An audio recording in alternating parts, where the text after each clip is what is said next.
Right. Yeah, I was going to go here real quick with the intro. Welcome to the Dynasty Vipers-ViperCast. This is episode 8. And joining us today, we got Kelvin and Hobby here. He's with us every week. And our very special guest, the SFB podfather himself, Sal Lito. Sal, say hi. No one's What's watching, up, everybody? So pay attention. Thank you for bringing me in this week, guys. Glad to be here. Oh, I appreciate it because it just turns out that both Sal and I are big Raiders fans. And this last week has been a lot of Raiders news going on here between Zay Jones, Tyrell Williams, now this latest on Trent Brown.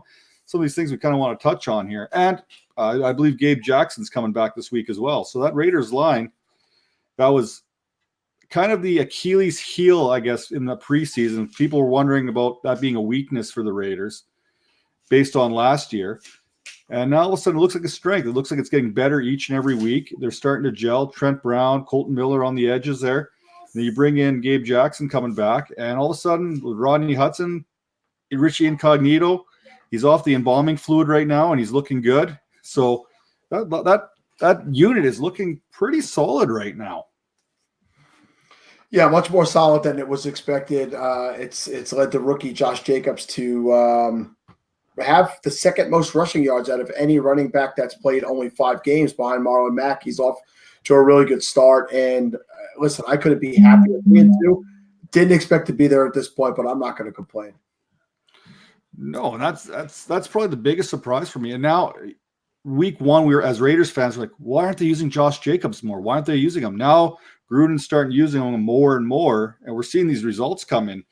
Against the Bears their last game, I was on another show, and they were like, guys were kind of giving me a hard time because I predicted the Raiders by 3. And I said, the easiest way to stop a pass rush is a short screen game and that running up the middle, because then the edge rushers can't get on you, right?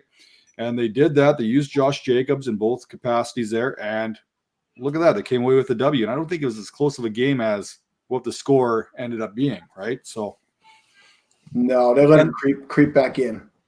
And that was without their wide receiver 1 even making that trip to Tottenham there. So be kind of interesting here. Like that's still kind of a weakness for me right now is Tyrell Williams as your number 1 wide receiver, who looks like he's got that plantar fasciitis or however you pronounce that. That's a bit of a hiccup for me right now because it looks like he's going to miss multiple games. I think it's the same thing that the Cowboys were concerned with Amari Cooper in the preseason with.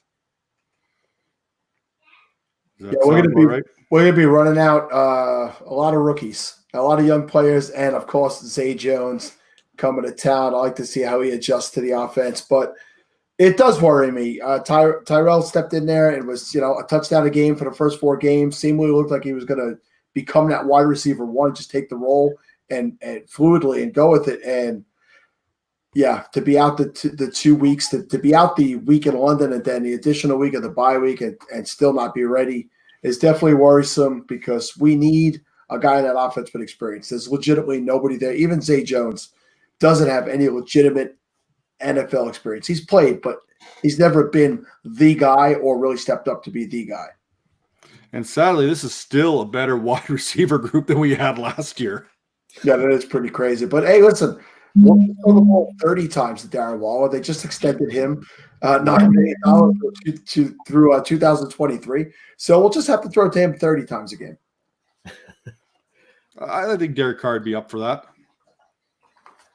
Well, as long as Josh Jacobs has outperformed anything that I honestly expected from him. I was I guess lukewarm on him coming into the year, but honestly, the last few weeks have proven that he's a guy you want to make sure you're getting the ball to. And between him, Darren Waller, even Foster Moreau has proven that he can handle some targets too.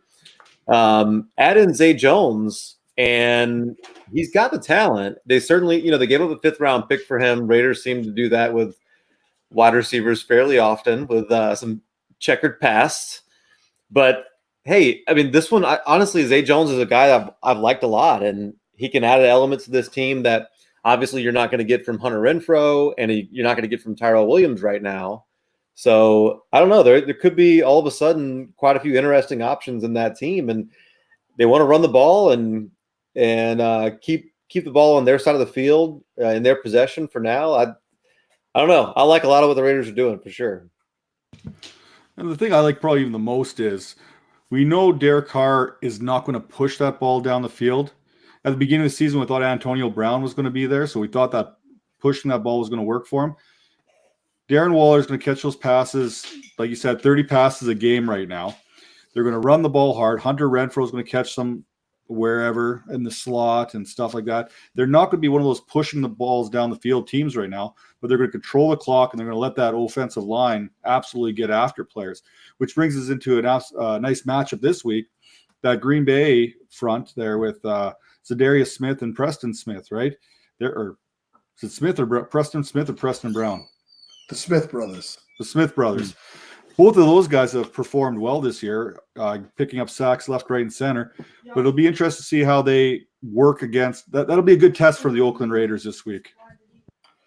Yeah, it's a premier team, I think, right now in the NFC, the Packers. Even if they did get assisted by the referees on Monday night to win the game, they are what they are right now, 5-1. And, is it 5? Did they have a bye week already? They're either 4-1 or 5-1. They lost one game, a tough game in division, and I expect it to be a good matchup, and it'll be a good proving ground and a test for our team. I'm looking forward. Go ahead there, Calvin. I was just going to say they've been giving up a lot of yards on the ground, and it just seems like the Raiders are built to be a kind of team that the Packers will struggle with.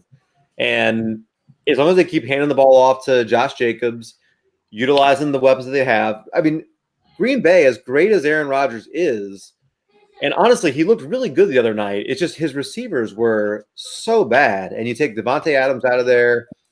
None of the other guys have really established themselves. Jimmy Graham looks – I was here in New Orleans for the glory days of Jimmy Graham. We are so far away from that. It's like he still tries to do some of the same things he used to do, and he just – it's kind of sad seeing that he can't do it anymore. And the team's got a really good pass defense. Raiders should keep it short, but yeah, I think they have the kind of team that's built that I think could really give the Packers fits. What I like about that is I think we're going to see a very similar game plan against the Packers as we've seen against the Chicago Bears. Let's limit that pass rush. Let's run the ball up the middle. Let's use some short screens in the passing game and control the clock. And I think that's going to be that's going to work for the Raiders' favor against a team like the Packers. And of course, the more you can keep Aaron Rodgers off the field, the better your chances are overall. Yeah, can't argue with that. Let's get the win this week, Oakland. Yeah, it'll be a big. If we come up 4-2, I think we're laughing. Mm-hmm. Like I really do. Now, as a Raiders fan, Sal, you know as well as I do, you always have in the back of your mind, when is it all going to fall apart? It's always in the back of your mind. We got a little bit of hope going on right now at 3-2, and you know what? Even at 3-2, everyone talks about Detroit having that game plan to beat the Chiefs. Well, I think the Raiders were the team that came up with that game plan to beat the Chiefs. You got to remember, the Raiders and the Chiefs played. All 28 points that the Chiefs scored were in the second quarter. That was it. Nothing in the first, nothing in the third, nothing in the fourth. I think the Raiders are that team that came up with that blueprint on how to beat the Chiefs. Now, the other teams are capitalizing on a less than 100% Patrick Mahomes.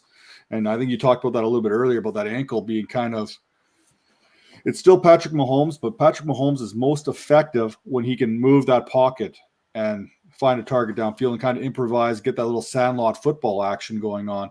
He wasn't able to do that against Detroit. He definitely wasn't able to do it last week. That ankle just, when he got stepped on there late in second, early third quarter, you've seen the whole team just kind of take that step back for him, right? So, yeah, he was kind of already banged up coming into that. Then he got the additional, the lineman step backwards right into the ankle, full spike, and it's definitely limited his ability to make those big plays. I absolutely think that if this is the Chiefs team that we're looking at right now, we could definitely compete and beat them. And luckily for us, the Chargers don't know what the hell they're doing on offense, and regardless of the two games that Denver has won, I don't think Denver's a very good team. They have very good defense, but they just don't have enough on offense right now to threaten me. No, I think we've seen that in week 1 when we played the Broncos. That defense was not a very good defense. Or else our offense was a lot better than we thought it was going to be. But I think we kind of controlled the tempo, controlled everything against the Broncos in week 1. I haven't seen them improve their defense all that much since then. I think they're just got a couple good games under their belt here. Their offense started clicking a little bit. Cortland Sutton's looked really good. Emmanuel Sanders is supposed to be back on Thursday night, so he helps that offense. Sutton and Lindsay are the two guys in that offense right now that are making it work. A 1-2 punch at running back. If you listen to what I said earlier, they really have.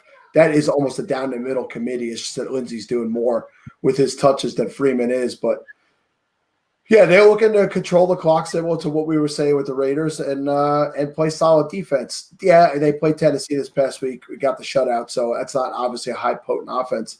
So, but I think that they have improved in some ways. Their running defense is giving up on average. If you take out the Jacksonville game, where they gave up 260 plus rushing yards, they're giving up under 65 rushing yards a game in the other 5, Denver. So that rush defense does look good. But again, they've played some teams that are either going to be passing more or just really aren't high potent offenses. So we could say they suck still.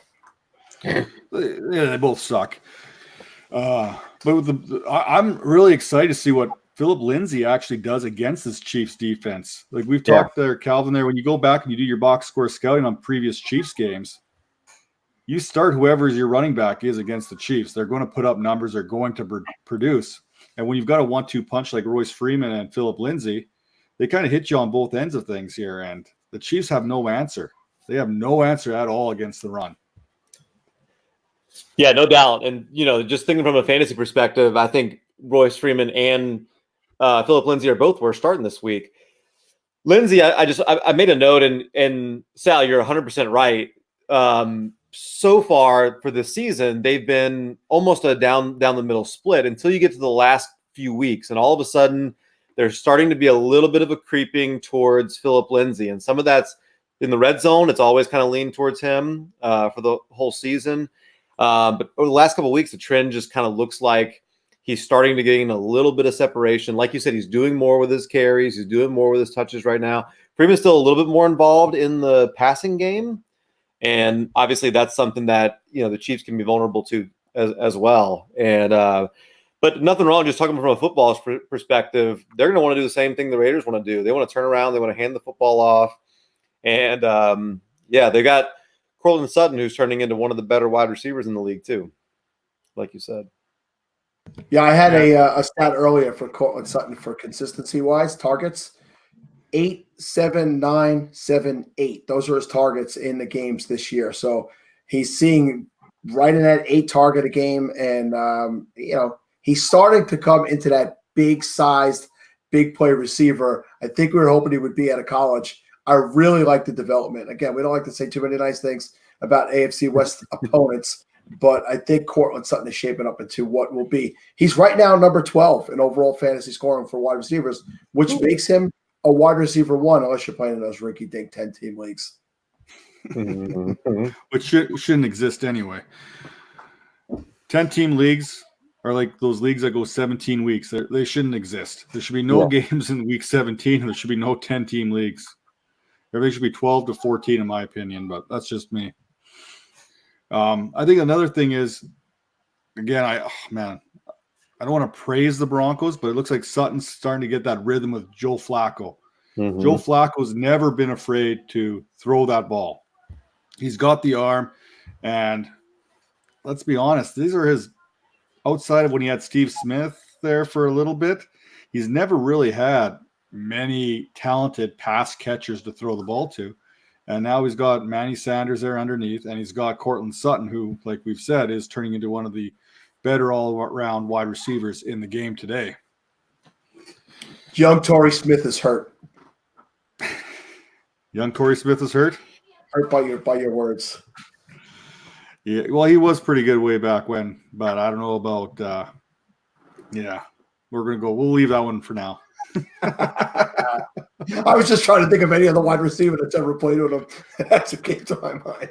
I'm really like the list of talented wide receivers that Flacco's had is, I think it starts and ends with Steve Smith up until Cortland Sutton and Emmanuel Sanders.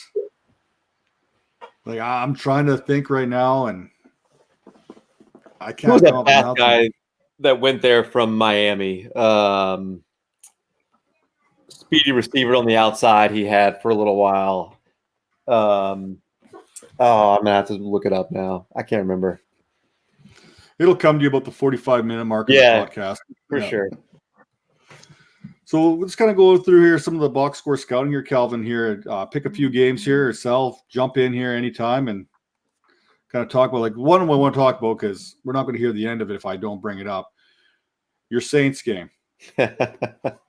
Let's get your Saints in there right now because what they're doing without Drew Brees is pretty. It's impressive right now. They went against Jacksonville. They shut their defense, look better than their offense. Let's call it the way it is. They were able to limit Fournette a little bit. They were able to limit DJ Chark. DJ Chark's been a touchdown machine in the beginning of the season. I think he's second in the league in touchdowns right now. I think he's got 5 touchdowns so far. And who is it? Godwin, I think, is leading the league with 6 touchdowns. So the DJ Chark, Gardner Minshew connection has been working. But the Saints were able to seem to contain that Jacksonville offense. And again, I use that term loosely when I say Jacksonville offense. And turn their season into a very impressive, what are they, 5-1 right now without Drew Brees? Yeah, 5-1. Drew Brees started 2 of those games, only played a very short time in that Rams game. And that's the game that they lost, the one that he got hurt in. And yeah, I honestly, way better than anything I expected without Drew Brees. But now we may not have Kamara for a few weeks too. And obviously that's going to be really interesting to see. We go to Chicago this upcoming week, and that's never a fun trip to play there in Chicago. And now we're going to be without Drew and without Alvin Kamara. But honestly, which one of those teams right now has a better defense and is playing better defense, Chicago or the Saints? And you take Akeem Hicks out of that Chicago Bears defense, and all of a sudden now maybe you can turn around and hand the ball off to Latavius Murray and have a little bit of success. Kind of the similar way to the Raiders did with Josh Jacobs against them. Yeah, I think the thing is here, and the Saints will pick it up as well as any team in the NFL. If Trubisky's playing, you only have to cover one side of the field. And that's about it. Trubisky's not going to throw to the other side of the field in any way, shape, or form. The Bears know that. Even the Bears know that. Every team that plays the Bears knows that. We saw it there the last time the Raiders played. There was no real offense with the Bears this year. And that was with Chase Daniel, I know, but I don't know if there's much of a difference between Trubisky and Chase Daniel. What do you think, Sal? Yeah, I think they're going to have to cut their losses sooner rather than later on Trubisky. It's not going to be this year. Obviously, they'll play out the string with him. He'll probably be back the next year, but I just don't think he is the answer at quarterback for that team. I just don't think the Bears are really altogether that good and threatening of a team. They also lost to the Broncos before losing to the Raiders. I think the Saints handle them pretty easily in this matchup, regardless of where it's being played. I just think first of all, one of their biggest problems is just turn around and give the ball to Montgomery like the Raiders are doing with Jacobs. It's too much confusion. Different guys in there.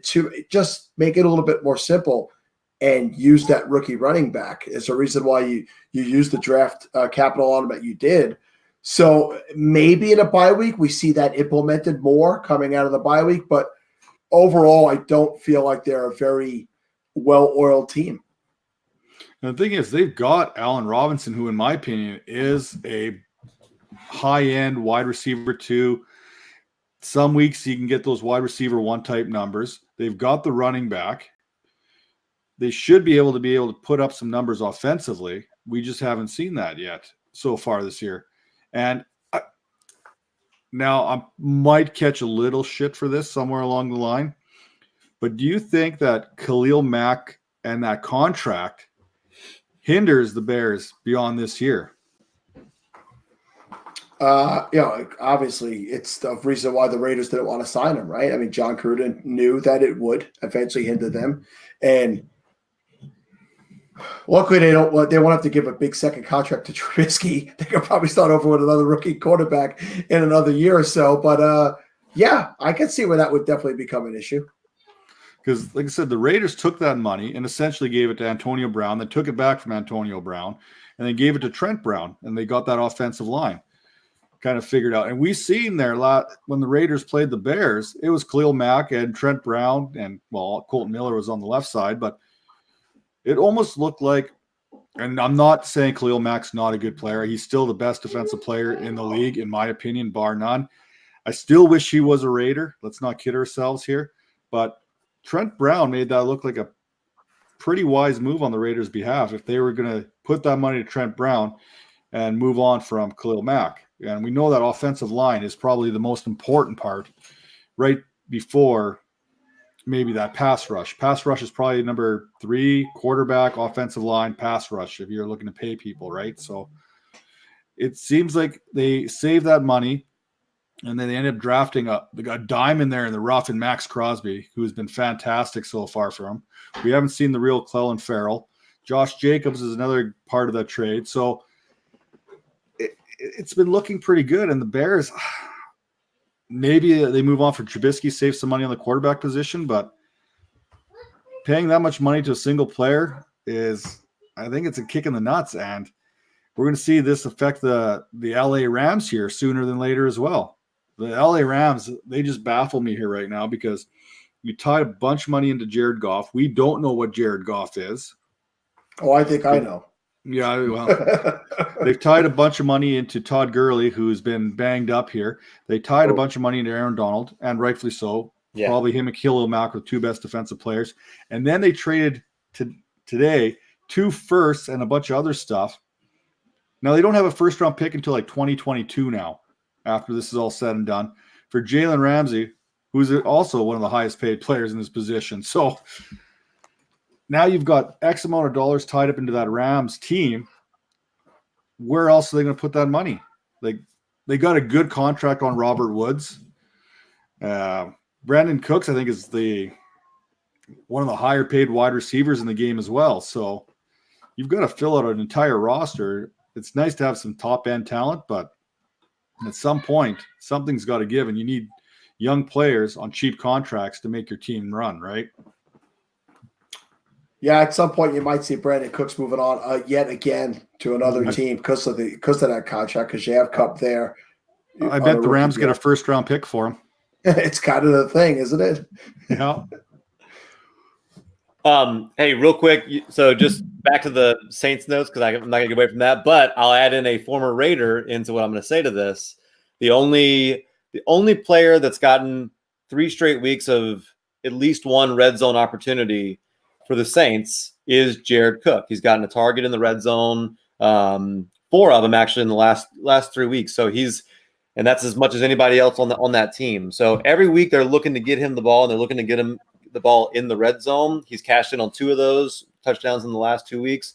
It's been a slow start, obviously, but you can start to see some trends to maybe they're starting to trust him a little bit more in that area, starting to give him a little bit more looks. So somebody you may be able to start trusting back in your lineup at a really tough tight end position. Well, that's it. The tight end position, I know it's a wasteland just about every year, but this year it seems like an absolute crapshoot outside the top 6. And that's with Austin Hooper stepping up and Mark Andrews stepping up and Darren Waller stepping up this year. If they wouldn't have stepped up and started performing, that tight end position would have been an absolute shit show from the get-go. So we need someone like a Jared Cook to start getting rolling for fantasy owners right now. I just actually watched one guy drop him last week right off their team, with Jared Cook. He's sitting in the waiver wire in one of my leagues that I might actually drop Terrell Williams to go grab. Mostly because I'm deep at wide receiver right now. So I don't usually like to carry 2 tight ends, especially in a smaller league, and I am in my home league that I've been in for 25 plus years is a small 10-teamer. And my son is actually in that league with me, and he drafted and dropped Jared Cook. And I have Evan Ingram. So last week I had to make the quick switch, and Jared Cook was sitting there, and I got rewarded with one of those 2 touchdowns that Calvin pointed out. So Yeah, if anybody I play Dynasty with is watching, I own Jared Cook in almost every league, and I'm willing to sell him. Come get him. Come get him. Hey, real quick note from the other side of that game. Obviously, it wasn't great for any of the Jacksonville players, but DJ Chark is getting a ton of publicity right now, and rightfully so. He's doing a lot, but D.D. Westbrook actually has been out targeted on the season. He is another guy that maybe the production hasn't quite caught up to the opportunities he's getting, but as long as he's going to continue to get the kind of opportunities that he's getting, he's a guy that maybe is being a little bit undervalued. And if he can start finding the end zone, if some of those red zone targets or touchdowns can be a little fluky, if those start heading D.D. Westbrook's way, he may be just as valuable, or even maybe in the long run more valuable than Chark is. If Chark can keep doing what he's doing right now, I don't want to compare Chark to Julio, so I'm not going to go there, but I will compare D.D. Westbrook to a Calvin Ridley. If Chark can draw that number one corner and you get D.D. Westbrook on the number two, then D.D.'s going to have some serious flex appeal throughout the rest of the season, as long as Chark continues to do what he's doing. So I know I picked up D.D. in a couple deeper leagues. I just kind of put him in as a wide receiver 3 or a flex option every week and hope for the best, because I'm hoping that Chark gets that what you call it there, that Chark takes the cornerback 1 out of the way, and then D.D.'s got matched up against the number 2, which kind of brings us full circle to Julio against, now looks like Jalen Ramsey's back is probably going to be magically healed this week. Calvin Ridley, if that's the case, if Jalen Ramsey's a full goal now and he's 100% healthy now and everything goes according to plan and he's matched up with Julio, Calvin Ridley's a fantastic play this week because there's no one else on that Rams that's going to be able to stop him. Was it Ty Hill? Is that the number 2 corner in LA now that it's nobody good on IR? It's nobody good. So Calvin Ridley is going to be a fantastic play. Actually, anyone in that game is going to be a fantastic play because Atlanta's horrible. Atlanta's defense can't stop it. You could literally start your lineup with Robert Woods, Brandon Cooks, and Cooper Kupp as your 3 wide receivers and still outscore most of your opponents this week. And get Gerald Everett in your lineup too. That San Francisco team is really tough against the tight end.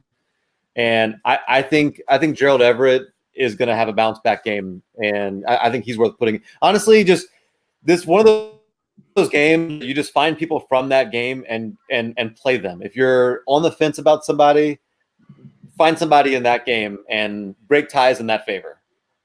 Well, I'm personally hoping Todd Gurley's back for this week, because if this is a good week as any for Todd Gurley to get back into the lineup. He did practice today. Yeah, so that's a good positive step there. How could I know I kind of jumped on your show there earlier and kind of watched you on Periscope there this afternoon, and you guys did talk about Todd Gurley and the off-season buying frenzy on him when you get him nice and low and cheap. Where are you with Todd Gurley going forward, though? In a redraft season, in a single season, I have to play him if he's playing, right? If he's in the Rams lineup, he has to be in my lineup. As much as I could be worried that he's not going to finish the game or split targets with Malcolm Brown, and Darrell Henderson looked real good in the touches that he got. He looked like he is ready to take a bigger load on. So that does worry me, but I just have a feeling McVay, if Gurley's healthy, he'll still get the bulk of the carries, he'll get the bulk of the touches. So he may not be my comfortable RB1 every week, but he's at minimum an RB2 for me on a weekly basis. And I'm just going to plug him in as long as he's playing. Is it safe to say he's kind of in that 10 to 14 range every week when he's playing? Is that probably a safe assumption? He's a low-end RB1, high-end RB2. You're kind of depending on the matchup right now? Yeah, and then he's got the upside of being RB1 for that week because he's done it so many times. And, if he's got a week where he's just feeling good and healthy and strong and the matchup is right, he can absolutely, break a week open. So, yeah, and if we go to Kelvin's box score there on the LA Rams and 49ers last week, the Rams need him back in their lineup. I know there's a lot of touting for Malcolm Brown and even Darrell Henderson there getting some action, but And I know the San Francisco is probably the top defense right now in the league. That could be argued either way. But if you don't, Todd Gurley, I think, would have been a major boost in that Rams offense last week, even against a team like the 49ers. If he's out there getting his 15 touches, because anytime he can break one, there's no doubt about that. In the passing game, in the running game, he's always a threat when he's on the field. And I think the Rams need him in their lineup if they want to have any kind of success going forward. Even with Malcolm Brown and Darrell Henderson, which I'm not too big on either one of them this year. If Gurley doesn't start this week, Malcolm Brown and Darrell Henderson might end up being pretty decent plays. That Atlanta defense is so bad.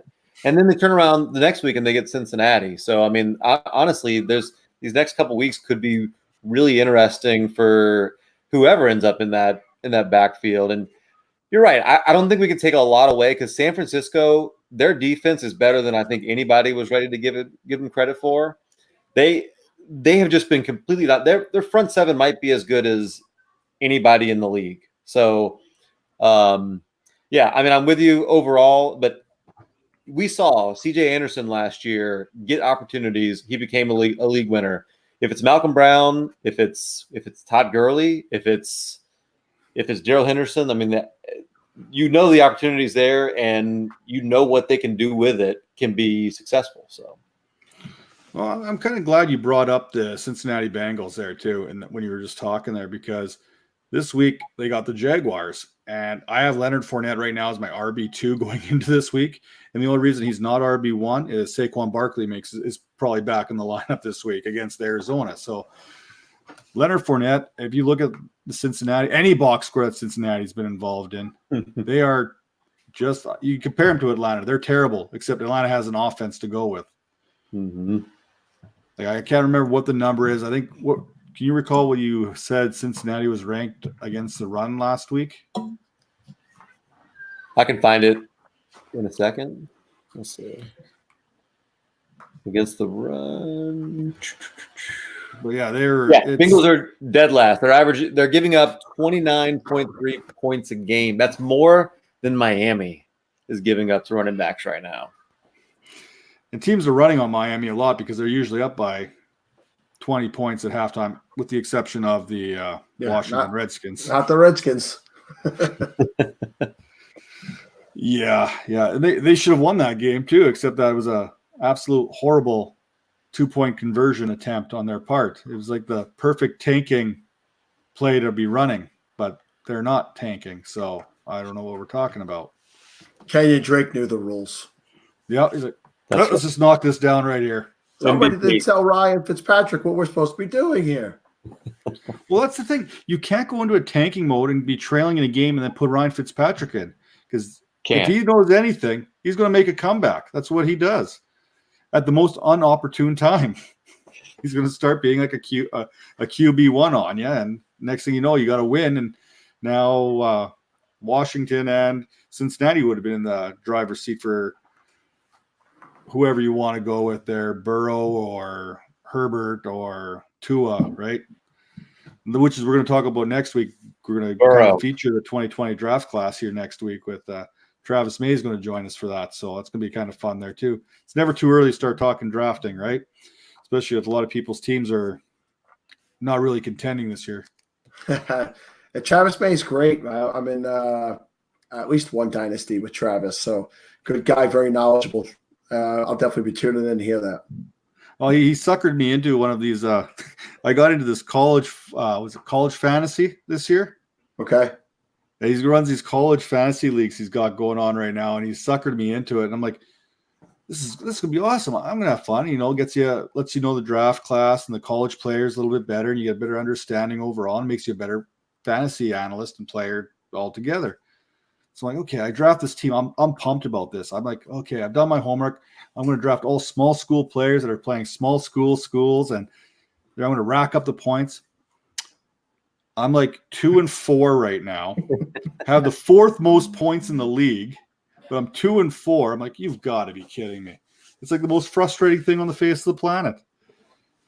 And then there's guys I've never heard of half the guys that are getting picked up off of waivers, but it's fun. So. That's because there's 8,000 people to choose from. Yeah, that's what I was thinking. There's just too many people. Oh yeah, I think half my roster's from the Citadel. So, did anybody draft Jeremy Ruckert, tight end from Ohio State? not yet. I would bring him up because I know him personally since he's 6 years old. Great player. I'm obligated to mention him on every show I go on. Oh, it's good. You got to give him a little bit of publicity there. He had quite a bit of hype coming into college too. He caught 2 touchdowns in the first game this year as a sophomore, and then they've kind of got away from him in the offense. But there's just so many people in that offense to choose from. His junior year next year will be his big year for sure. That's cool. I know there's a lot of teams that could be using a tight end right now in the NFL. That's for sure. Yeah, well, he's comes from a family of Jets fans, so maybe in 2 years he could come home to New York and play for the Jets because Herndon can't get on the field. What a sad thing that is there too, eh? He gets suspended for the first 4 games, gets a chance to practice finally, and then now he's gonna have a hamstring injury the rest of the season. Even if he gets out in week 7 or 8, that's just gonna linger the rest of the season. The shame of it is look at the value of snaps that Ryan Griffin is getting. I mean, Herndon would just be on the field all the time. It's just a shame because he was a guy that was kind of like a sneaky target for week 5, or week 6, whenever they were out of their bye week. But it's just typical Jets. It's almost like being a Raiders fan. Now, I'm a Raider fan since I'm 8 years old. I have a son who's 18 now, but when he was younger and the Raiders were really in their just awful period of time, I allowed him to just go find your own football team. I actually tried to make him a New York Giants fan because I live in New York and the Giants have a great tradition and winning history. I took him to Albany to a Giants training camp. He met the whole team that won a Super Bowl in 2007, autographed balls, everything. He became a Jets fan. He's got 3 cousins who are Jet fans who are around his age. He became a Jet fan. I'm just like, you could have just stayed a Raider fan if you want to deal with that. That comes from the sad but true category in life right there. Hey, real quick on the Jets, since you mentioned the Jets, this is just something I noticed when I was going through the box score, and we're talking about Herndon, and the biggest thing is whether it's him, Crowder, Anderson, as long as Herndon is on the field for week 9, that's when things get really interesting for the Jets. From week 9 to week 14, they got Miami, the Giants, Washington, Raiders, Cincinnati, and Miami again. That's a really nice schedule that they've got coming up. And I think this is the week to go buy on New York Jets players, because if you've got a New York Jet in your lineup right now, you're worried about the Patriot matchup this week. Don't wait till next week, because then you've got Miami on the schedule. They're not going to want to trade their assets with Miami coming up that week. I think this week, if you're making offers on Crowder, Anderson, Herndon, Sam Darnold, buy low on Le'Veon Bell, because they're going to have a stretch run that's going to get you to the playoffs. Those are some cupcake matchups that they have coming up. So I'm gonna throw this one out there for you guys. Would you trade, knowing that with Le'Veon Bell, would you trade Stephon Diggs for him in a redraft right now? Yes. Oh, I would do that for sure. Yes. So what I did last week is I kind of did the anti-John Bosch here. I waited for Will Fuller to go off. And he went off for that outstanding top 10 wide receiver game of all time. I packaged him and LaShawn McCoy for Tyreek Hill. Oh, nice. That's in a redraft. Just because the Hill owner was that was about the only good player he had on his roster, and he wasn't playing. So then he's like, okay, what can I do? So I'm like, well, Will Fuller. And you know what? In Will Fuller's defense, he dropped 3 touchdown passes again this week. Yeah. So that's his defense? Yeah. So Will Fuller is definitely capable of producing wide receiver 1 numbers. That's never been the question there. It's just you are what you are at this point. If you can't catch a football, you can't catch a football. You're not going to magically start being able to catch a football. So I was able to capitalize on that. Now I'm trying to think the same thing. I'm trying to think 1 week ahead now. I'm thinking, okay, Stephon Diggs coming off a monster week. Maybe Le'Veon Bell is a target for me to think about right now. I have Todd Gurley as my running back, so I'm a little worried there. My running backs in that league right now are Jamal Williams, Adrian Peterson. The only reason I have Peterson is because Gurley was out last week, so I was like quickly going to the waiver wire. I'm like, Peterson, he's playing Miami. This is perfect. I'll be able to use him and start him for 1 week only.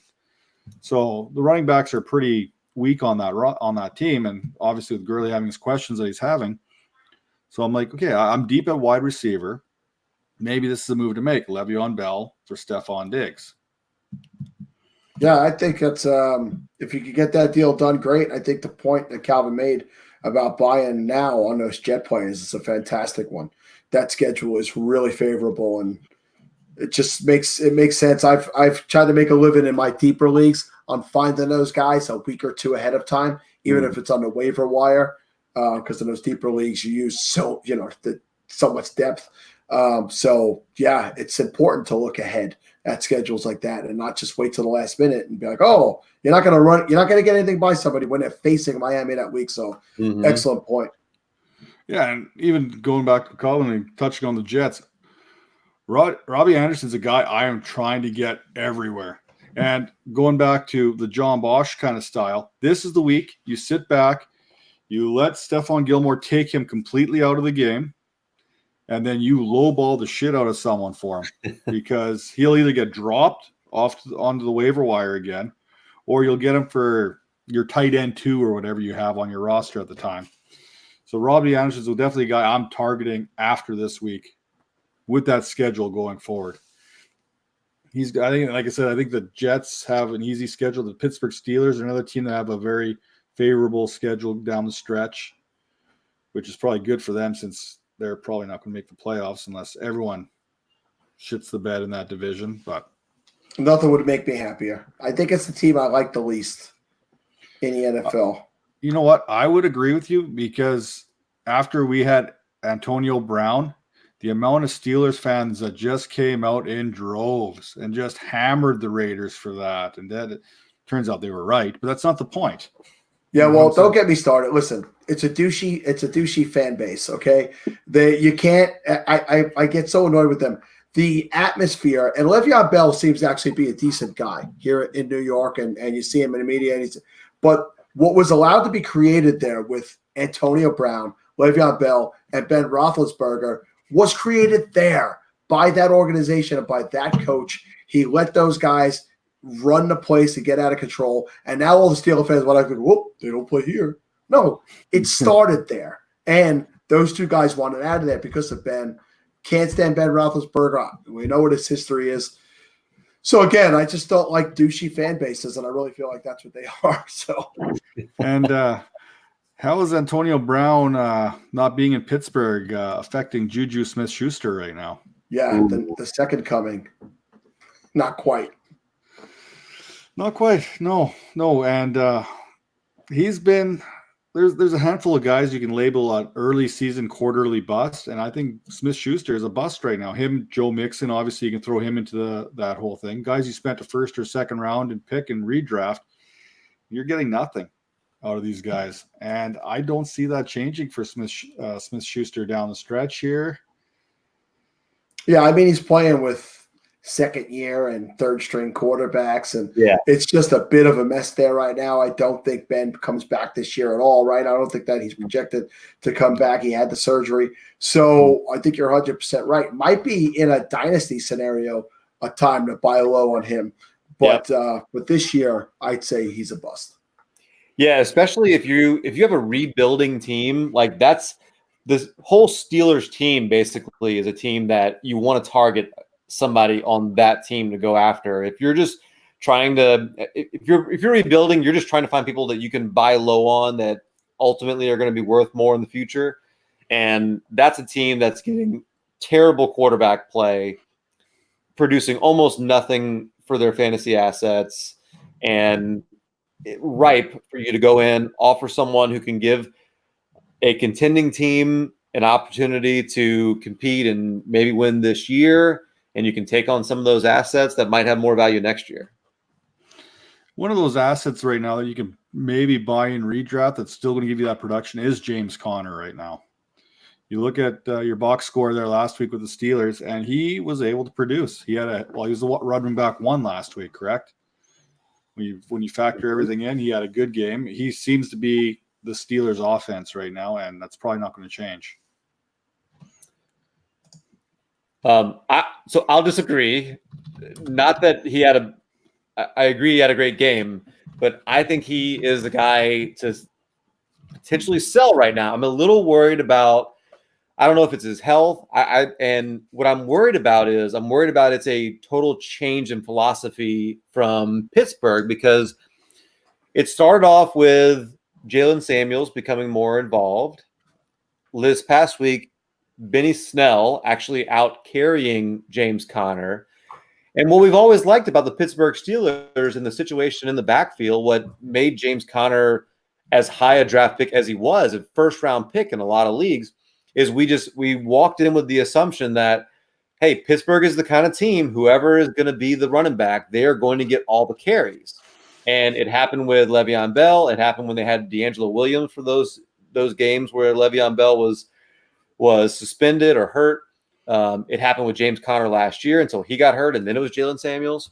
But this year, there's been a lot more of almost an intentional split from some of the carries and even some of the targets. Now, I know James Conner is still producing with it, and maybe he will, but I wonder if you could get I'm really battling in my mind on who I like more right now, James Conner or a guy like Chris Carson, and I might lean Chris Carson right now. Well, Chris Carson's the GOAT, so there's always that. But yeah, but take a look at what James Conner's got coming up here. He's got the Dolphins, the Colts, the Rams, the Browns, the Bengals, the Browns again, the Cardinals, before he finally faces the Bills defense. That's what Conner's got going on here for you the next little while.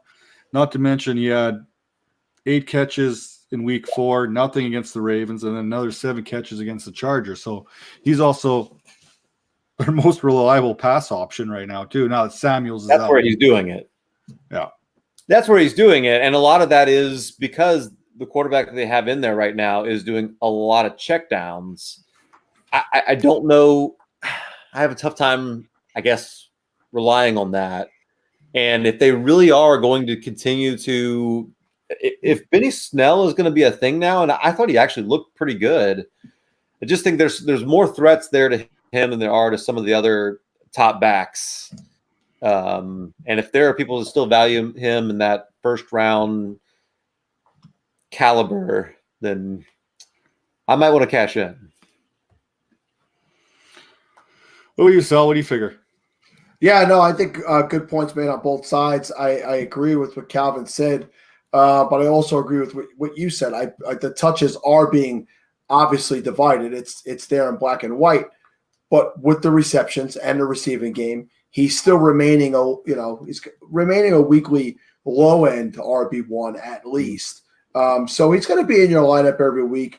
It's just you're not going to get those, murderous games like he had this past week on a regular basis. So traditionally, it's been just 90% plus for whatever running back was deemed the starting running back in Pittsburgh, and it's just not that way right now.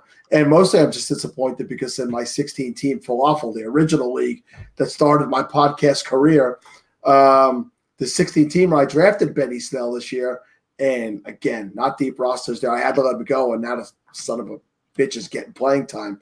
And in a league that size, believe me, every running back is valuable. So while I like to see that, I had good intentions. I just didn't hold out long enough. Well, it's funny because you mentioned those big giant leagues. I have a couple leagues that are 28 team leagues, single copies. I'm in a 32 single. Yeah, based on the salary cap of the NFL, and you have to try and keep it under X amount of dollars. And like you said, you need the young talent for one. So Benny Snell would be fantastic in any of those type leagues. And you need that. You need to go 2-3 deep at least at running back, and they have to be cheap running backs at that. So it's one of those leagues you can't really hang on to the Todd Gurley's because it kind of restricts you in everything you do. You need to have the Benny Snells coming out of nowhere. Miles Sanders, rookies, Josh Jacobs, guys that are underneath the $5 million range in those kind of leagues. So, yeah, I can't get into all those salary cap leagues. I'm just not smart enough for all that. But I'll give you, for instance, at my 32 team, it's a dynasty. My 32 team dynasty, my running backs are Montgomery, because I sucked so bad last year that I actually was in a position to get him. Then DeAndre Washington and Wendell Smallwood. That's sad. And you know what? Slightly better than my wide receivers. I want to look at it. You have to go back to fantasy football analytics there, when it's like you have to trade. What was this like? It's trade for top 50 wide receivers, but draft nothing but running backs. It's kind of the philosophy behind that whole. I know someone smarter than all three of us came up with that, and apparently they wrote a book or something. I don't know. I don't read either. So, but yeah, it's like you gotta trade for all these wide receivers that could be in your top 50. Your Jameson Crowders, your Robbie Andersons, like we talked about, and then just draft heavy running backs, and hopefully one of them pans out for you, right? Hopefully you get the Terry McLaurin of running backs. Is kind of what you're hoping for. Yeah. Any year that somebody goes, oh, running backs are important this year, they're wrong. Well, and you're starting to see like this year's class in general, as far as wide receivers go and running backs, now the more running backs are starting to make more of an impact. You got your guys like Alexander Madison, who's carving out a role. Benny Snell starting to carve out a role. Miles Sanders, Montgomery, Josh Jacobs. These guys are all starting to carve out roles or have been in a role for the whole season. And we're just kind of waiting on the Justice Hills to get an opportunity now. And these guys, which I don't know if Justice Hill's ever going to get an opportunity right at the way things are going there in Baltimore. I think he's even firmly behind my boy there, Gus Edwards. Yeah, I made the bonehead move of the year, and then I ended up getting salvaged a little bit. So I drafted Will Dissly. Actually, it was an auction, single season auction. And I got Dissly at the very end of the draft for $1 because I did fully expect him to come in. And I've heard good things in camp. And I had him playing behind Jimmy Graham. In week one, Dissly didn't do much. And Gus Edwards out-touched Mark Ingram in week one, believe it or not. I'm like, oh, I guess Gus isn't done there. Dropped Dissly, picked up Gus Edwards, and we saw what Dissly did for the next few weeks. Now, I'm not thrilled at all that he got injured. That sucks. Good young player getting hurt a second year in a row. But it eases my fantasy mind a little bit that he would be gone for me anyway. But, yeah, we still make these bonehead moves, even though we're supposed to be analysts. Oh, yeah, I make more bonehead moves than most people, to be honest with you. I've got a couple. My biggest thing is I hold on to guys too long.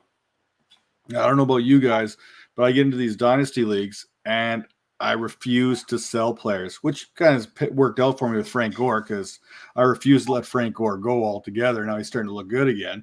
But you get in that rut there, you hang on to players, and then all of a sudden you're like, oh, crap, I need to be in a rebuild because you look at your roster and your youngest guy's like 26 or 27. I still had guys on my roster that were drafted in the XFL yesterday, so don't judge me. And Cameron on his pain was actually on one of my rosters, so I'm not just saying that. Nice. What about Christian Michael? Is he still kicking around? He's not on any of my rosters, but hey, he was the number 6 overall pick yesterday. Oh yeah, Christian Michael season's about to start again. Was he really? I missed that. Yeah, he was the number 6 overall pick. He was the number 6 overall skill position. They did the draft in 2 ways. They did a skill position and then I guess defensive players. I didn't stick around for that part, but yeah, number 6. That brings back so many bad memories. Did you see who number 2 was? Our old quarterback Connor Cook was taken. Oh, yes, I've seen that. Number 2. I didn't think he was number 2. I know he went in the first round, but I didn't know he was number 2. I know they basically did all quarterbacks there, except for obviously Christian Michael. I think was in the first round, didn't they? Well, they did a thing where they actually assigned quarterbacks to each team, and then did the draft. So Connor Cook was not an assigned quarterback, but he was drafted. So there were some other positions taken in the first round, but each team was automatically assigned a quarterback before the draft began. Interesting, I guess. See how that works out for them. I think my Tampa Bay Vipers got I think it's Andy Murray or Aaron Murray or someone like that. Andy Murray's a British tennis player. he still did just as much as the NFL as the other Murray, so he's got a great forehand. Well, that's what matters, right? You got to be able to push that ball down the field a little bit. I just kind of gravitated automatically to the Tampa Bay Vipers or whoever they're called, since the Dynasty Vipers. I was like, yeah, okay, whatever. Let's cheer for these guys for now. That's how much I set my team up. You going to be a Guardians fan or what? I'll see. I can't wait to play XFL fantasy. I got into a fantasy. What was the other league called? AA.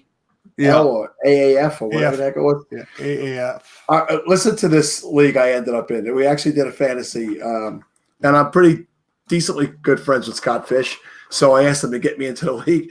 It was me, Scott, Jeff Mance, Matthew Berry, Mike Clay, JJ Zacharyson. I mean, stop me when you get to the guy who doesn't belong. Here I am. And Daniel Dopp. I was in the chat, and I'm just like, they would say things, and I would say things like, just in the background, hoping not to get noticed, And then I decided to just take shots at Daniel Dopp. I said, well, if I'm going to be in here, the best guy to take a shot at would be Daniel Dopp. And he played back. It was really funny. So I jumped back in that chat as soon as the XFL thing started. I'm like, hey, why don't we start in the league? And to a man, they were like, I'm in. So I'm pretty sure I'm going to be an XFL Dynasty with that same group of guys. It should be a lot of fun. Nice. Well, I was in one of those AFL. It only lasted 6 weeks, so we didn't really get to see. Yeah, thank God we didn't have to finish with my roster. Yeah, I had no idea. I joined one too. Someone put on some platform I don't think I've ever heard of or something. I can't remember how we ran that, and it was you're just picking. I don't even know if we got through our draft actually by the time the season started. To be honest with you, everyone was like all gung ho about trying this out, and I think we were like 9 or 10 rounds into the draft, and then it just kind of died off, and we didn't even make it to the season on our draft. If one of these other leagues could make it, it would be really cool to have another fantasy football league, another option like that. Because like we were talking about earlier, the college football, there's just too many players for me. That's just a different kind of game. But yeah, if XFL could end up maintaining and sticking around for 10 years, it really would be pretty fun. Well, it's funny because even like when you're doing the college ones, it's almost like you're drafting players that aren't good, but they're good in college fantasy because they're going to get those reps. They're going to get the ball. You're drafting guys out of like Troy State or something because they're going to be beating up on Bowling Green or Ball State or whoever it happens to be. So these are the guys you're drafting. You're not going to draft a Najee Harris there or anything because he's in the SEC. He's going to have some tough games and this and that. So even the high guys that are going to go draft in the first couple rounds in the NFL draft that you're going to draft on your fantasy football roster, you're kind of avoiding them in the college game because they're not going to get those opportunities there. Yep, that's where I would get screwed up. I'd be like, SEC, he's got to be great. Oh yeah. Well, even some of my best players, like Amon St. Brown, going to be a good prospect. He's going to get drafted in the NFL. Horrible in college football when it comes to fantasy football there. So that was one of my mistakes last year. I took all these high-end guys, all these like starters on these big schools. I'm like, oh, okay. Well, Josh Jacobs is kind of a bummer right now. You know what I mean? These are guys that are going to get drafted. You're taking them on your college football team. And you're like, oh yeah, he's only going to play half a game. So it's kind of like, oh. Yeah, that kid St. Brown's going to be much better than his brother who barely gets on the field. But he's got I watched him because, again, not to go back to Jeremy Rucker, but I watched he played in all these high school all-star games. So I got to see a lot of those players playing. And that kid has a little Steve Smith in him. He's built like him. He's small, and he's nasty, and he's angry, and he's got that Steve Smith streak in him, and I like it. So I think you're right. When he gets to the NFL, we'll see a different player. So one of the things I wanted to touch on here this week is I wanted to do kind go through the trade world here. And Calvin, you had a trade you wanted to bring up here that you got asked on Twitter. Yeah. Teddy KGB on Twitter. I don't know if I should even read this one. Give me Tyreek Hill. At Tweets on Tweets 1, he asked me, so this is a super flex league.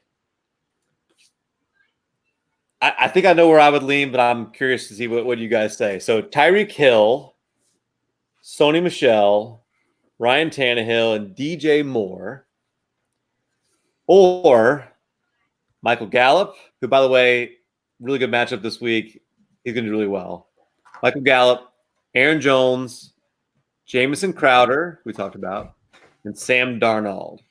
What makes it interesting is it is super flex. So one team is getting a wide receiver 2, Aaron Jones, Jameis Crowder, and a quarterback coming off a mono. Mm-hmm. And destroying the Cowboys, which is also AFC Offensive Player of the Week, by the way, Sam. Yeah, I think you got to lean for the best player in the trade. Like you said, I think Tyreek Hill is probably the best. And honestly, the second best player is probably DJ Moore, in my opinion, even in a super flex, because I'm not a big Sam Darnold fan. I guess it also depends on what you have as a quarterback already, who your quarterbacks are in that super flex. He says he has Lamar Jackson and Phillip Rivers. What side of the deal is he getting? He would be getting the Tyreek Hill side. Yeah, I mean, so he's given up Sam Darnold, right? So, but listen, you get him back Tannehill, who's going to start as of now. I'm not a believer that Tannehill will start the rest of the season, but you're definitely getting Tyreek Hill, who's missed how many weeks to step back in like he didn't miss a beat. Mm-hmm. He's going to be the guy in that offense because the running backs are splitting the baby over there right now. DJ Moore again, the next best player. And then Sony Michel has really been coming into his own this year, the last couple of weeks. I think you might even be getting I mean, I'm an Aaron Jones guy a bit. So, but you're definitely getting a better end of the deal. And with those two quarterbacks already, I think it's a no-brainer. Is there a player right now that's getting more hate than Sony Michel? Maybe Aaron Jones. No, I'm just kidding. You look at his now. Okay, week 1. Let's scratch week 1 out of there for him because that was like 15 carries for 14 yards. It was brutal. Week 2 against the Jets, and Jets are a good defense. So okay, 9 carries, 11 yards. Outside of those 2 week games, he's put up 83 yards and a touchdown. He lost a fumble against the Dolphins. The Bills, he had 17 carries for 63 yards. The Redskins, 16 for 91 plus 3 for 32 and a touchdown. And then against the Giants, 22 for 86 and 27 yards. Everyone's saying that Sony Michel is a bust this season. But you look, he's had last 2 weeks. I know it's the Redskins. And I know it's the Giants. In fact, the Patriots, I don't want to call them phonies right now, but they really haven't played anyone. I'm sorry, they haven't. Nobody. But the last 2 weeks, he's had over 100 all-purpose yards, and that's kind of like I'm okay with that. I think Aaron Jones might be a little bit better than Sony Michel right now. Like I think you could argue that as a push, possibly, but yeah, Tyreek Hill, DJ Moore definitely are upgrades on Gallup and Crowder, and Darnold. Well, I'm not a big Darnold fan, but Tannehill's just kind of a throw-in right now, I think, anyway. I have nothing definitive to say about the Patriots backfield because every time I do, I just feel like I look like an idiot. So I'm just going to stay away from it completely. Fair Good enough. choice. Smart man. Tough to argue that one. But the Green Bay's backfield is pretty much the same thing right now. We're seeing splits there every week between Williams and Jones, and they kind of go with the hot hand there. I did not get the Williams love this week because with him coming back, and Jones coming off that big game. I said, you know what? Let me give it a week, see how much they use him. Ugh, boy, that burned me in a lot of places. Yeah, I actually just picked up Williams off waivers in one of my house leagues there, so I had to pay for him, but I think he cost me like 20% of my fab, so I'm not too heartbroken over that. But that's also that same league I have like no running backs. Yeah, well, then you needed them for sure. And I'm thinking if he was there in that league, then you'll probably be able to pick up other players other times in that league as well. Well, I'm the one who actually dropped him. Conveniently left out. Well, that's the guy. It is, but what happened is I did not think he was going to go off, and I liked Adrian Peterson a little bit better this week because of the matchup. I knew with Todd Gurley being out, and I also had to make a waiver move to get an IDP player because I have 3 IDP spots I have to start. So I had to go to the waiver wire, and I had to drop someone to make that work. And Jamal Williams I wasn't dropping Miles Sanders, and I sure wasn't dropping Todd Gurley. So I was like, ugh. So I traded for him, dropped him, and then picked him right back up. It was the IDP thing that's where you went wrong. You know, I love my IDP. I love my IDP. To anybody that's watching that big IDP guys, I was kidding. Because the IDP community, they're an angry bunch. And if you say stuff about IDP, they get pissed off. So, guys, I'm kidding. I do play in one IDP league. I don't think it's more than that. And I just don't play because I don't think I'm smart enough to do it. So, no insult. No. We got actually, I think you'd find this one league we started here not too long ago. And it was me and Oklahoma Doug. And we kind of put this crazy scoring system in. So we've got some of these other podcasts kind of all together. And it's basically we call it the Pod Wars. And we have one division that you can only start offensive players. We have another division where you can only start defensive players. And eventually it's going to work its way to see the two divisions the champions in each division will meet each other up in a Super Bowl to see offense or defense. So we've got the scoring kind of fairly balanced right now. So it's going to be interesting how that plays out as it goes along. But yeah, the IDP community, it's growing, just like how Superflex grew, just like how PPR leagues grew. So the IDP community is starting to grow and come together. And we love everyone. IDP people, there's no hate over here. We just love everyone. It's an interesting sounding league, though. I like creative leagues that make it fun. And if you know John Bosch, if you mentioned him before, I play in multiple leagues of his, and none of them are straightforward and none of them are normal. Oh, he's got some of the craziest leagues I've ever seen out there. Even like his guillotine leagues and the eliminators he's got going on, and he's always got a weird twist to whatever league he starts, right? Something different that kind of gets your attention. I'm in a Dynasty Power Hungry. I believe this is year 4, and there's actual powers that could be used against players, like absorption and time travel and turbo. You could go back in time and change a player, but you have to own that power, and you can use it up to 3 times a year. It's wild. You may think you won, but then somebody could play a power on you and you didn't. So you can reverse. If you're going against the quarterback, you could use reversal. All the touchdowns that quarterback throws that week will count as interceptions, and interceptions will count as touchdowns. It's wild. Okay, that kind of league right there, where I win week 1 and then all of a sudden we're in week 9 and I lose week 1. Yeah, shit's getting thrown. It has to be played that week. Can't go back. Okay. There is a time where the powers could be used. Okay, that makes me feel a little bit better. But I remember one year we go to 2 decimal points, and I had the win. I had the win in my hand by 2 decimal points. And there was like a correction on Phillip Rivers. Instead of a run, it was like a shovel pass, or I can't remember what it was. And we ended up tying. And it was like the worst feeling ever on a stat correction to go from a win to a tie. It was like the worst feeling. I can just imagine someone using one of these superpowers and taking a win right out of your hands. You're like, yeah, I've never lost due to a stat correction or won. I've never had a stat correction determine a matchup for me. I got to imagine that that's very unsettling. So, Calvin, what other matchups were you looking at this week? Anything that kind of catches your eye that we just seen? So, a couple really interesting things. I'll mention. I really like seeing Mark Walton be really involved in Miami. I'm probably not going to ultimately trust him enough to put him in my starting lineup, but in some deeper dynasty leagues, we've already talked about how scarce running back can be, and I think he's definitely a guy. We have to remember it was off the field things that bumped him down and ultimately got him released from Cincinnati.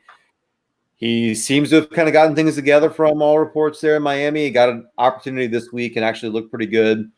Another guy who is starting to get opportunities, and we all thought he would in the offseason. Some weird things were going down there in San Francisco, but Dante Pettis all of a sudden is starting to look like their wide receiver one. It's a trap. His snap counts have started trending up.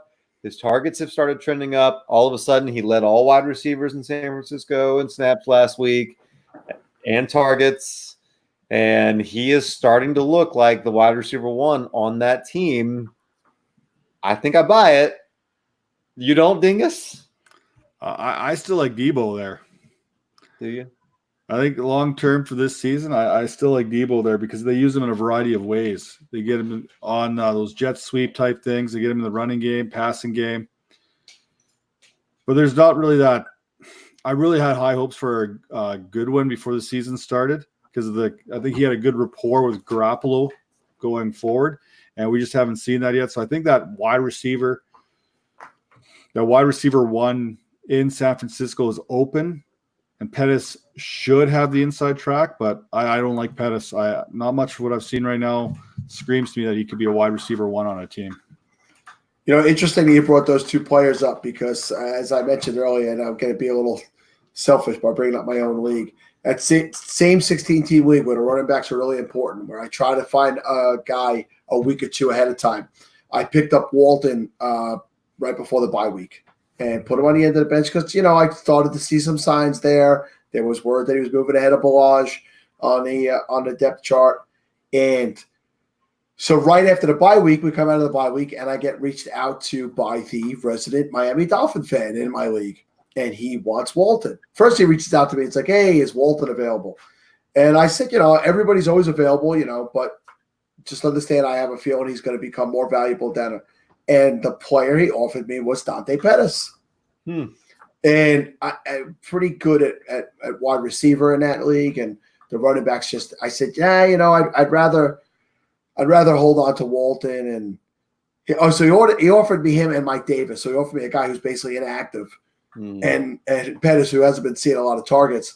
And I was like, nah, I'd rather sit and wait. He goes, I said something about Davis not being worth it.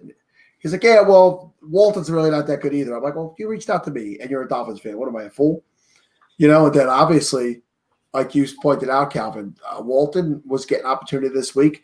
If only he got that goal line carry over Balaj, that touchdown would have really put it over the top. But yeah, he's a guy you could see with them obviously being out of it, and they're going to continue to fall further out of it. He's a guy I can really see getting a much more of a look in this second half of the season. Yeah, and that backfield's up for grabs. Kenyon Drake won't be there, I don't think, next year. I think he's got 1 foot out the door, and we've seen that montage of Balaj there trying to catch passes out of the backfield, not even looking and sailing 20 feet over his head. Yeah, I like Balaj. Don't get me wrong. Or Balaj or whatever you want to call him. Must be the French Canadian thing coming out there, Balaj. And you just kind of sit back. You're like, when he came out of Arizona State, loved him as a prospect. Thought he was good, but I think Mark Walton can easily take that, be the RB1 in Miami next season.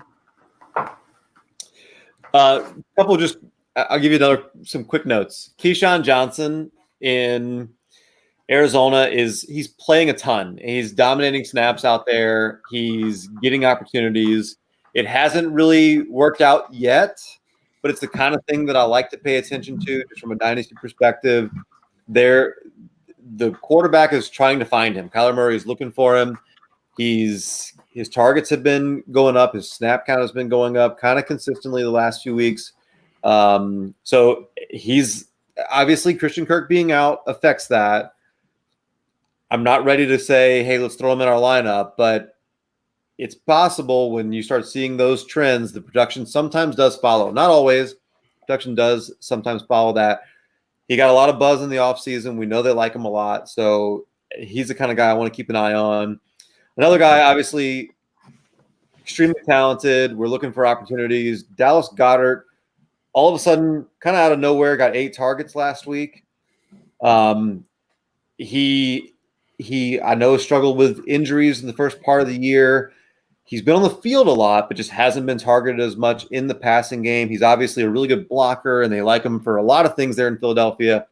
But if they are going to start targeting him more in the offense, it's just something to watch because he could definitely become a back-end tight end 1 if he's going to get 6, 7, 8 targets a game. Yeah, definitely something you want to keep an eye on going forward there. I like the Keyshawn Johnson one. I liked him in the offseason there. He was moving himself over Andy Isabella there and even Hakeem No Hands Butler. So there's a lot of good things coming out of the Arizona camp there in regards to Keyshawn Johnson. I believe he was out of Fresno? Is that where he was? It Fresno State? I didn't know this was going to be a test. Yeah. Yeah, it's not really a test because I don't remember half the things anyway, so I just kind of say something, and usually Calvin just kind of smiles and nods, makes me think I'm right. And then after the show, we look back, and it's like, things we missed, everything. What do you mean he played on the East Coast? Right. Fresno? Where did that come from? Don't you remember when Jared Goff was with the Eagles? Hey, I'll give you one more interesting stat real quick. It pains me to say something good about an Atlanta Falcon. Matt Ryan has not had a game this year where he's thrown for less than 300 yards. Good matchup, bad matchup, doesn't matter. I was kind of surprised when I look and saw he still has not thrown for less than 300 yards. And he just continues. That defense is keeping him on the field. He's having to throw. Yeah, he's top 5 quarterback probably right now. If only the Falcons coach had some kind of defensive history where he could help the defense. I just don't get it. Yeah. It's not like they have like a top tier linebacker or anything on that team either, right? Or a top talented defensive tackle there either. So I don't get where the secondary is their problem. We know that. There's no doubt about that. That secondary is right up there with the Philadelphia Eagles for trash. It really, really is. But they've got the piece. They've got Deion Jones, who I absolutely love. They got Grady Jarrett there, who's one of the best defensive tackles in the league. And then there's nothing. It's tough to. I don't know, you probably watch more Falcons games than I do there, Calvin. But if you're, I can't understand where the problem is. Why? I know they haven't really put much draft into it. Like they've used like Tack McKinney or McInnes or whatever. They drafted him. He's been a bit of a bust so far. They drafted Devondre Campbell there, who's had some good weeks. But man, it's just start everyone against the Falcons. It doesn't matter who they're playing. They're like the Chargers. They're like the Giants, the Redskins, the Dolphins. They're that get right team. If you're having some issues with your offense, that's a team you want to go against to get right. So I'm a Saints fan, but I'm also a big Atlanta Braves fan. So a lot of times on my timeline, I get a lot of Atlanta things just kind of tweeted out, and I'll come across it. Really interesting on this subject. I think the next Falcons coach is actually probably going to do really well with a very talented defense. But somebody retweeted it. It's a former player, and I don't remember. I have to go find it. But it was a former player who said, in essence, when Dan Quinn took that job, he brought the Seahawks defensive scheme with him and tried to implement it and did implement it there in Seattle. And 6 or 7 other defensive coordinators did the same thing throughout the league. Bill Belichick exposed that defensive scheme. And the other 6 or 7 defensive coordinators adjusted to Belichick exposing that scheme. Dan Quinn did not. He is still running it the same way it was being run before. And so, therefore, now every team has the formula to beat that scheme. And he has stubbornly stuck by it. Obviously, it's not working. And like I said, I think the next coach is probably going to come in there, retool it, have a better scheme, a newer scheme, and probably do pretty well. So what you're saying is the next coach coming in there is going to have a bit of a treat to work with. Yeah. Like you said, there's a lot of talented players in that team, right? Yeah, the window is closing on that team. They have a talent on both sides of the ball. And how long do you wait with Quinn and watch that talent just drift away? So I think they do have to make a change after this year. I think this year is pretty much a lost year already. But I would absolutely see a change in personnel 2020. So I want to get into this next little part here. With Halloween coming up, I'm going to go through a bunch of players. You let me know, Calvin, are they tricks or are they treats? I'm going to give you some high-end scores. I'm going to give you some low-end guys. If a guy's kind of trash right now, is he a trick or a treat going forward? So let's just start with Daniel Jones. Trick or treat? I'm going to say he's a trick because he came in with that momentum in pretty much a good situation for his skill set, and he got exposed, obviously, against New England. He has had the tendency to fumble the ball, and I think he's going to make the mistakes that a rookie's going to make. So for this year, I think he'll be a trick, but I think he's going to do well and be around for a little while as a Giants quarterback. I think he's a treat. Boy.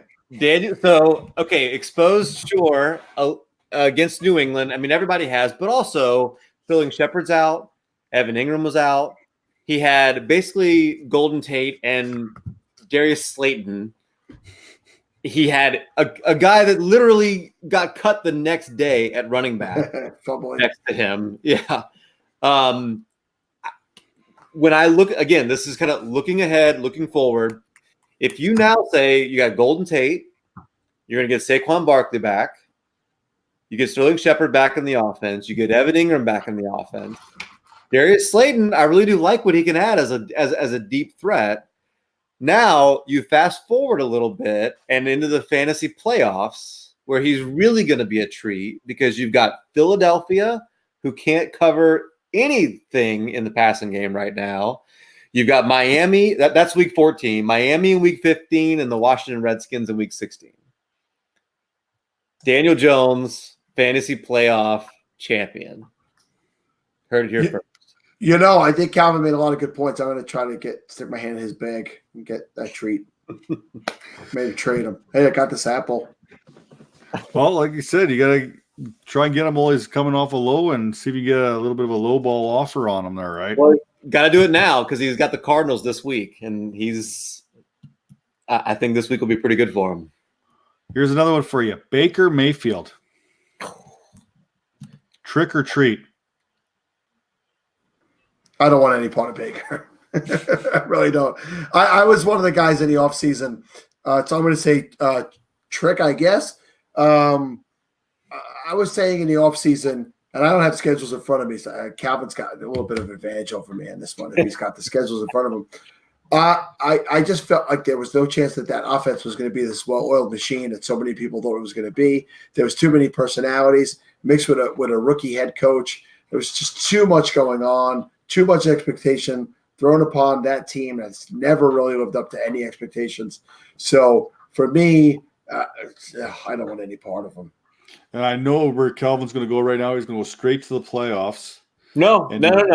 Okay. I agree. It's a trick. And there might be some good games coming up, but after the bye, he's got New England, Denver, Buffalo, Pittsburgh. No thanks. I mean, you got a very rocky road before you finally get a couple of decent matchups in there. And there are some the playoffs do look pretty good, but I'm not sure that I'm not sure he's in a really good offensive scheme for him. He's a really good get the ball out of his hands quick kind of quarterback. When you watch the games, it's painful because everything is down the field. Maybe over the bye they make some adjustments, but I don't know. I think the next few weeks things could get very testy in Cleveland with those really difficult matchups. What about the rock star from Duval County, Gardner Minshew? Trick or treat? I'll let Calvin go first.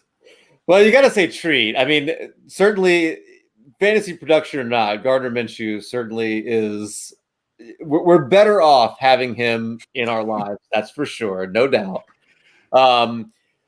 There's some people that are questioning him right now based on certainly lackluster performance this past week against the Saints. But again, I think that Saints team their defense is certainly the best I've ever seen in New Orleans. It's one of the best in the league right now.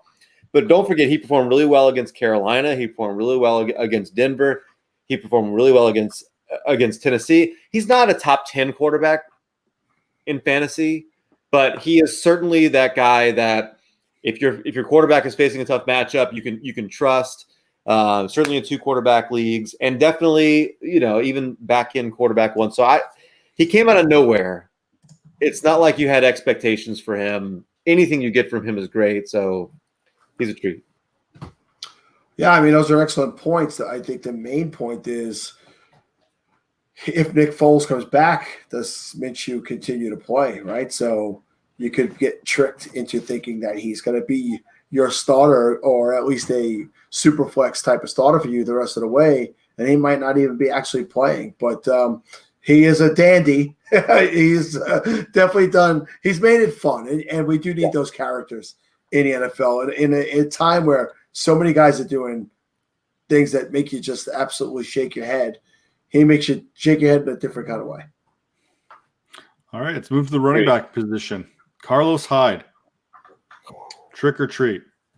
I think he's a treat, and I think that he has a point to prove. I mean, he got to prove it against Kansas City this past week in a revenge game, and I think they've clearly liked to feed him on the ground more than Duke Johnson. Duke Johnson is who he is, and he's seemingly fallen back at that same role that he played in Cleveland. That doesn't mean that Duke Johnson couldn't do the other job if he was given the opportunity. He has done well when carrying the ball. He's just not getting enough carries. So I think Carlos Hyde is going to remain at worst, a flex play for you going forward, but could have those RB2 weeks that really, for the value that you got him at, make him a nice treat.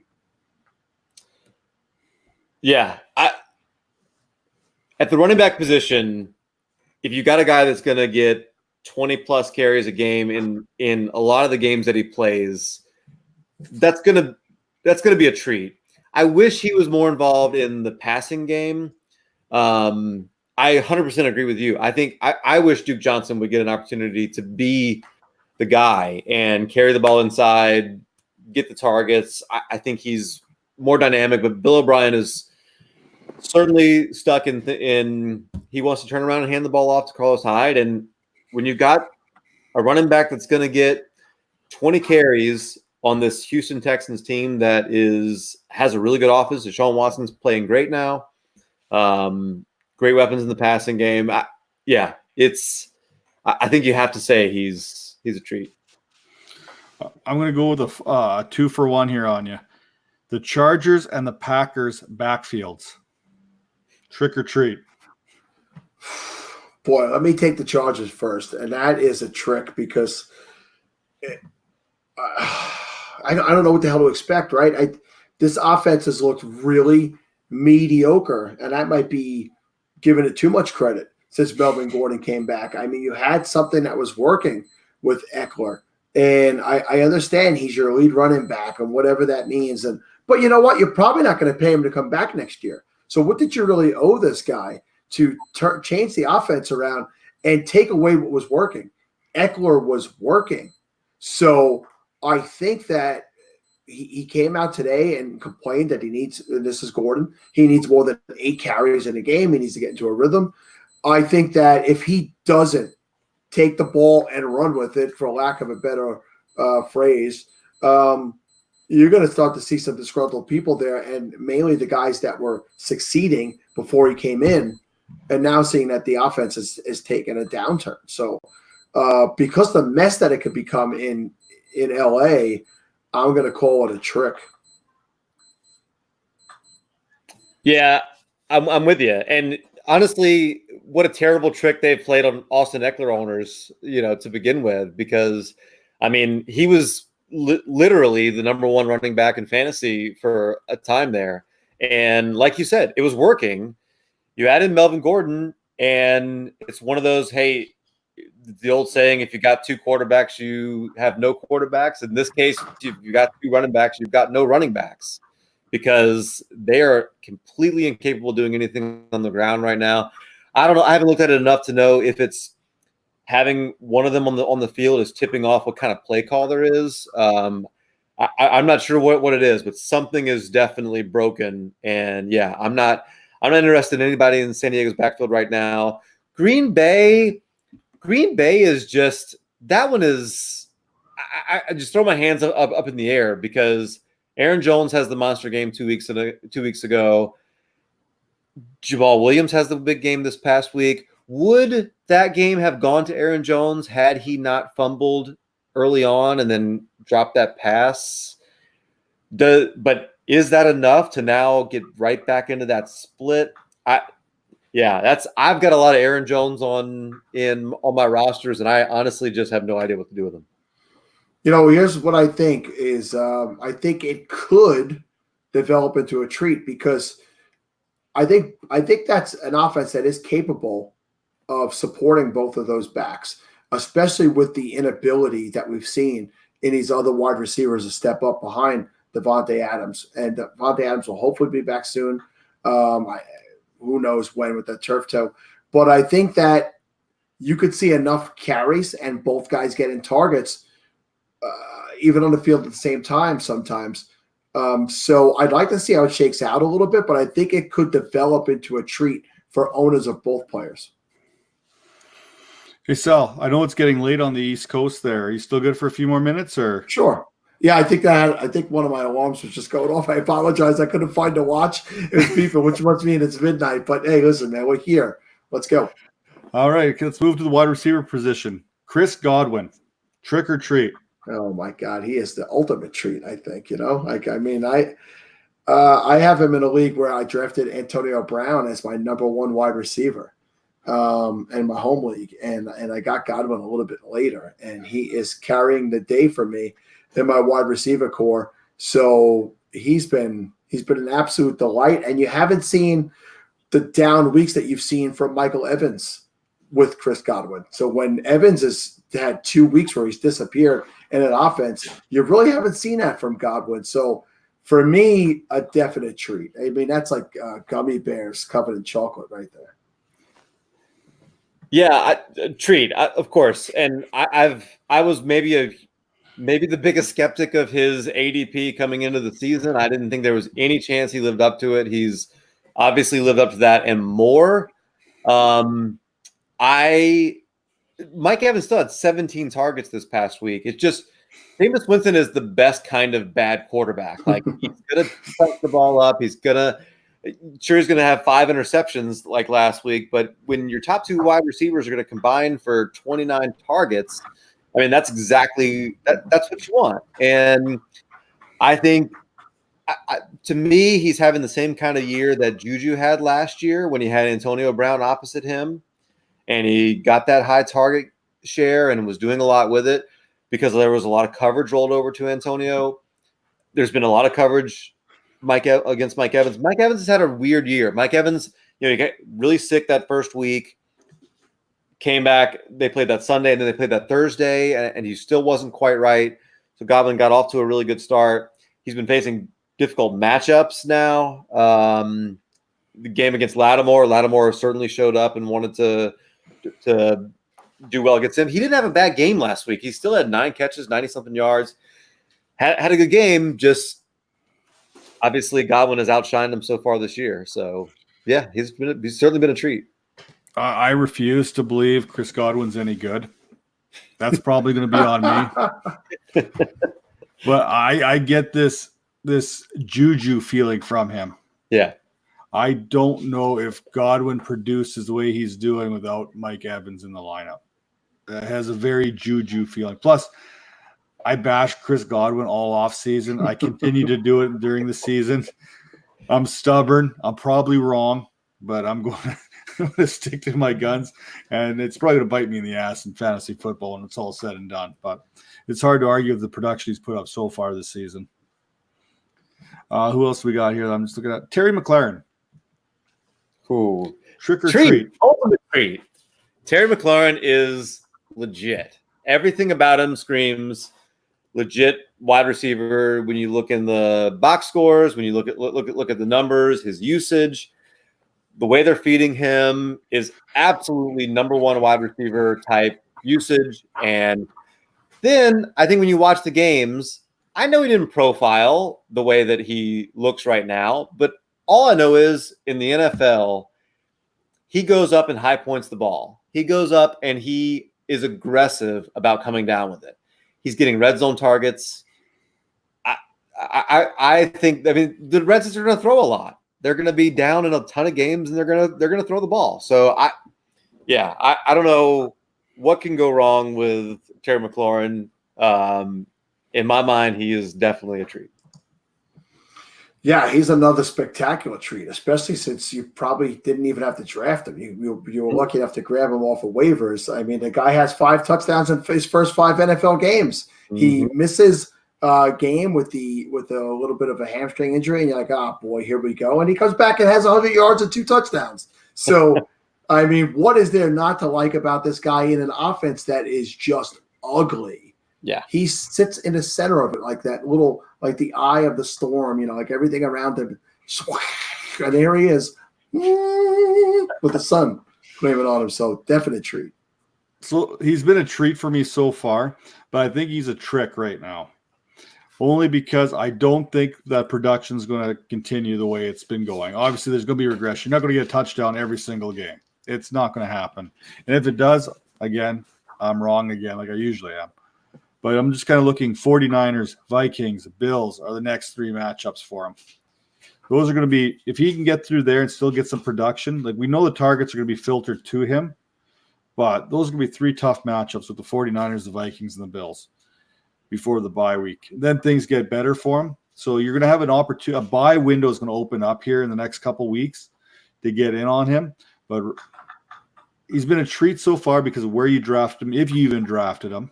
Mm-hmm. But the trick is going to be that sustainability going forward. I don't know if he's going to be able to get a touchdown a game. I think he's averaging close to about 65 yards a game right now. About 7 to 8 targets a game is his average. So I think the targets will be there because who the hell else are you going to throw to there? Paul Richardson, Trey Quinn? Right. Probably not. So he's just one of those guys I kind of thought was kind of interesting. He's been a treat so far, but I just can't see that going on much further, at least not for the next 3 weeks. So there's going to be a buy window opening up if you haven't had a chance to get him yet. I was going to use Sammy Watkins, but the answer to Sammy Watkins is never Sammy Watkins. It's a treat. Like it's a treat because no one can be this bad. It's fantastic. It's a treat for me. Sammy Watkins is that house that gave you pennies instead of candy. Yeah, some pennies. But you know what? The best gift ever was that because you went there and you egged and you toilet papered their house, so it turned into a good old time. True. But yeah, the answer is never Sammy Watkins. He's like the popcorn ball or the penny kind of guy. The UNICEF, you go to your UNICEF little box. I'm going to throw another one out here. John Brown. Oh. I'm going to tell you why I feel John Brown is a trick. And I just pressed the wrong button here. Hold on one second. Last year I was so high on John Brown, right? And he has the tendency of doing this. He comes on early and then disappears late. And listen, they cleared out Zay Jones, obviously, right? There's one less target there. Singletary comes back this week. I'm hoping to see more out of him in that offense. I just feel like John Brown has a history of doing a disappearing act, and I don't, until I see a full, complete season out of him, I'm going to assume that he's tricking me, as he has done so many times in the past. I would agree with that, because with John Brown, you're always waiting for that other wheel to fall off. You're waiting for that soft tissue injury to kick in or something. You're always waiting for some sort of injury to hold back the season he's putting forward, right? So I'm always waiting for that one injury to come from John Brown every single year. Colin? But that's the only thing you're really worried about, right? Because, so far, especially with Josh Allen, he's been a treat, and he's proven himself kind of as the number one wide receiver there. There's really not anybody else in the passing game that you trust. Josh Allen is not going to be a superstar quarterback that's going to lift all tides in for his weapons, but he can lift one. And I think if he's healthy, we know he's talented. If he's not getting injured, then I don't think there's any reason that we shouldn't think that John Brown could be a treat the rest of the year. Good matchups too, by the way. I'm starting to think that you, as a kid, when you went trick or treating, you were just happy with whatever you got. Let's move on to the tight end position. I wanted Disley was definitely a guy I was looking at here, but I'm just going to avoid him altogether. Austin Hooper, trick or treat. We're talking tight end 1 right now in the league. Yeah, I don't see a reason why he's not looked at as a treat. He's, in my opinion, the number 2 target on offense even before Calvin Ridley. But, maybe Calvin Ridley's even ahead of Julio Jones. Who knows with that offense. But he is the number 1 guy this week, and that's only because my man Evan Ingram was out. That's the way I look at it. But I just bought him in a Dynasty right before the last 3 weeks, and it's really paid off nicely for me. And that we've spoken so many times about the Falcons. They're going to be playing from behind. They're going to constantly need to throw, and there's no reason for me to believe he will not continue to produce in the manner that he's already produced. Yeah, he's a treat. I guess, I'm happy with whatever I get. But I'm not going to switch to saying trick on Austin Hooper. He's not the number 1 he's not the number 1 tight end in the league, probably. But again, that defense is bad. He's got a quarterback going for 300 yards a game. He's getting a lot of that. So, you're not sitting Austin Hooper if you have him. Okay, I want to talk about a tight end 1 that in Dynasty, who's basically only been bailed out by 1 good week so far this week, and that's week 2. Travis Kelce. Is he a trick or treat? Maybe he's tricking his current owners into thinking that he won't be good enough and you could go out and get him. But Travis Kelce, to me, remains a treat. Always. That big blow-up game is coming. His targets are still there, 8-9, 8-8, 10, 6. He's had games 7-7-7. Listen, he's getting the yardage. He just hasn't had the touchdowns. So I think the touchdowns will come. That's something you can't really predict. And I think he will be the treat that he's always come to be. Where does he come in still as a tight end? He's still tight end 3, correct, overall? So, the touchdowns will come. The only thing that's missing right now are the touchdowns. They'll be there. He's a treat, of course. He's Travis Kelce. That's, Tyreek Hill coming back into the offense. It's going to open some things up. The best other option that they've had in that passing game was your favorite player, Sammy Watkins. So, of course, he's been getting extra coverage. With Tyreek Hill back in, that's going to open things up. You're going to see the same old Travis Kelce as you're used to seeing. Okay, what about the number 17th ranked tight end in the league right now? Hunter Henry. So here we go. I'll say treat. No, I'll say trick. For the same reasons that you guys were talking about John Brown, he is the ultimate trick. He is very talented. He's filling a role that we just love to see Antonio Gates in. We love to see that tight end for the Chargers do well. He had a great game this past week, but a lot of that, Keenan Allen was getting a whole lot of special attention this past week. So Keenan Allen's going to get a ton of targets. Mike Williams is going to get a ton of targets. He's not going to get 10 catches a game, and even if he is getting that much usage, he's not going to stay healthy with it. So I'll say trick on Hunter Henry. But I can't argue with the points. Really good points. I hope he stays a treat. I really do, because I need him in a very important place. But with, again, Melvin Gordon wanting more touches, they're going to probably be running the ball a little bit more. I'm a Mike Williams guy, and he started to come on a little bit. I expect him to get a little bit more involved in the offense. I don't think it'll be he won't be fed the way he was fed this week. Every week, and there'll be weeks where he completely disappears in the offense. That's happened before in that offense. So I think it's a trick for him to come out in the first game back and do what he did. He's going to trick people into thinking, oh, my God, here it is. He's back. He's legit. He's top 3 fantasy tight end, and you're being tricked. All right, and the last one, just to bring the whole show full circle, Darren Waller. Darren Waller is a treat, because you really didn't have to pay up for him to get him. And this guy is, and we might be looking at different charts, but do you have him as number 7? Where do you have him? I believe I got him currently at number 8, depending on your scoring system. So he's played one less with game, a bye right? week. Yeah, with a bye week. He hasn't caught a touchdown yet. He's done that without catching a touchdown. He has 42 targets in 5 games, and he's caught 37 of those 42 targets. I expect him to be fed because of the inability of having a legitimate wide receiver currently healthy in that offense. And those touchdowns will come. He'll add some touchdowns along the way. So I think he's a definite treat. He's faced the best part of his schedule against tight ends so far. He's got a couple of matchups of teams that are in the 20s against tight ends left. A lot of them are not as good, but some of that can be noise. Not every team has a really good tight end. I'm not super concerned about those rankings at this point. What I'm more worried about with Waller is probably Foster Moreau and just the overall, how does that offense come together without Tyrell Williams and all that.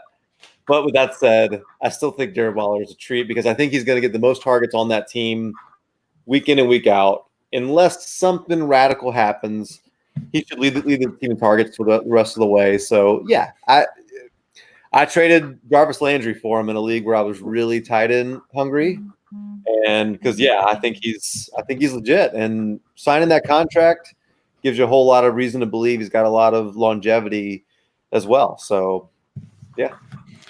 Yeah, the thing with Waller for me is you're looking at about a 12-point difference between him and Travis Kelce right now. Travis Kelce is going about the tight end 3 right now. Waller in that 7-8 range. Kelce's got 1 touchdown. Waller's got none. And that's really the difference between the two of them right now. So you're talking about the number 1 overall tight end in Dynasty in Travis Kelce, and Waller, for all intents and purposes, is right there with him. He's got a matchup against Green Bay who's been good against tight ends. However, they haven't faced any tight ends. You look at the Packers matchup this week, the only tight end of note is Zach Ertz. They had him in like week 4. Other than that, it's been Jason Witten, TJ Hawkinson. I don't care what you say. He's still a rookie. Mm-hmm. Noah Fant, Irv Smith, and Kyle Rudolph. Andrew Beck, Hewerman, Fumagalli, or whatever his name is. It doesn't matter. They haven't faced any good tight ends yet. And Darren Waller is basically a big wide receiver. The guy can flat out run. He can catch many passes there. I think, like you said, 45, you said, Sal, he's got already this year, catches. He's got I'm sorry I let that go off. I believe that was the targets that he had. 42 targets and 37 receptions. Yeah, and I think what was the number there a few weeks back? He had tied Antonio Gates for most catches in the first 4 games of the season or something like that. So, and with Tyrell Williams being out, and I'm going to guess Tyrell Williams is going to miss the next several weeks with that plantar fasciitis thing he's got going on there. The Raiders offense is going to go through Josh Jacobs and Darren Waller for the next few weeks here. So definitely a treat for me. And if you were like me, I got him for a 4th round draft pick in one league, got him off the waiver wire in another league. You basically invested very little in him to get what you've been getting out of him. And in a wasteland of tight ends, it's definitely a treat to get someone who's going to actually produce a tight end 12 type number, who's not Jason Witten, who is apparently the tight end 12 in most leagues right now. Just to kind of tell you where that tight end position is right at this take point. A year off, go hang out in a booth, be terrible, come back, be a top 12 fantasy tight end. Yeah, it's quite something there to see Jason Witten being able to do that. But I don't think that really speaks on Jason Witten. I think that speaks on the position in general. When guys like Darren Fells are starting to knock on the door of tight end 1, high end tight end 2, low end tight end 1. He's a trick. Darren Fells. Yes, we got a trick out of Calvin. Hey, Coach, here's one for you. Trick or treat, Leonard Fournette. It's always a trick. Like I said, it's like the Holy Trinity: John Ross, Sammy Watkins, Leonard Fournette. They're never the answer. Does Fournette get a second contract with Jacksonville? I think it all depends on what he's asking for. I can't see the Jags wanting to pony up for him. Hasn't really worked. Money now. They've got the cap room, but you've just seen Todd Gurley get paid. You've seen David Johnson get paid a couple of years ago. You've seen Ezekiel Elliott just get paid. Melvin Gordon's going to want to get paid. This hasn't worked out for these guys on these big second contracts. And unless that number comes in at a $8 million range for Leonard Fournette, I can't see the Jags keeping him. The salary cap is a trick. The salary cap isn't real. It doesn't matter how much money they give to these guys. Look at what the Cowboys are just giving money to everybody right now. Except Dak.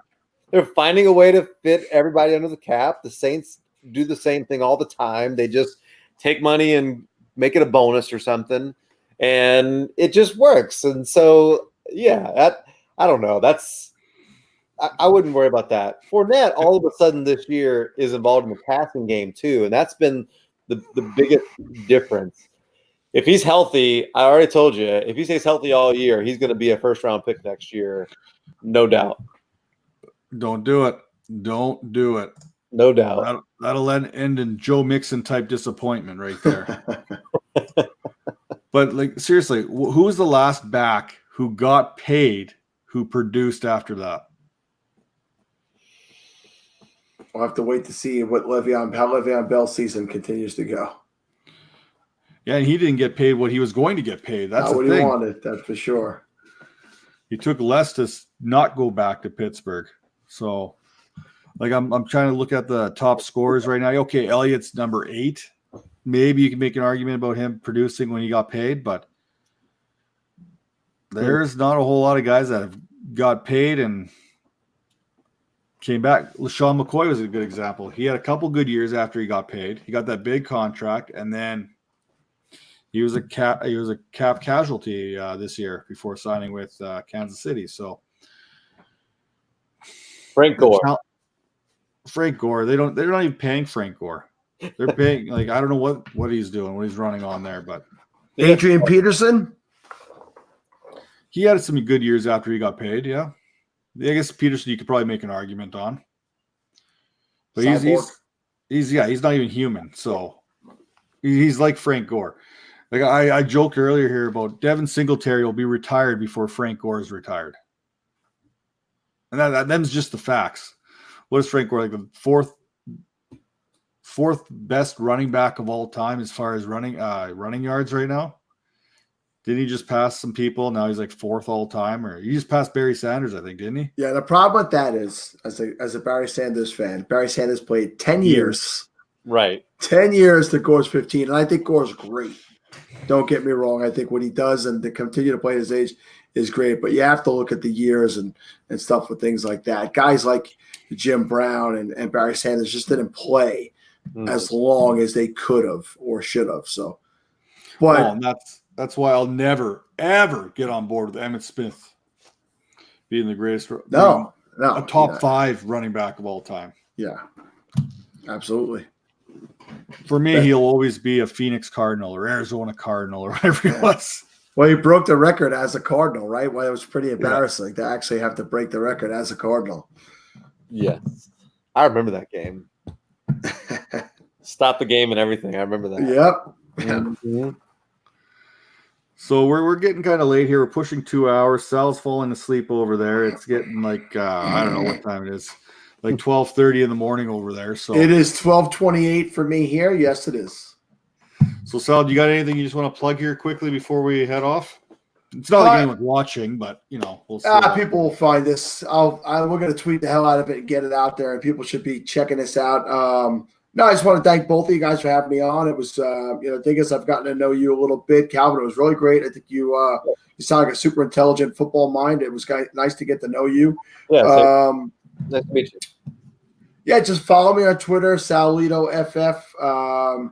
At FF Funhouse is my actual podcast, which I'm on hibernation from right now. And then we joined the DFP network, or we created the DFP network, and that is the Dummies Funhouse Podcast Network. We joined that with the Dynasty Dummies to combine one network. With J Mike is over there with us, and Riley Bymaster and Fat Mormon. It's Matt Foreman, but his Twitter handle is Fat Mormon.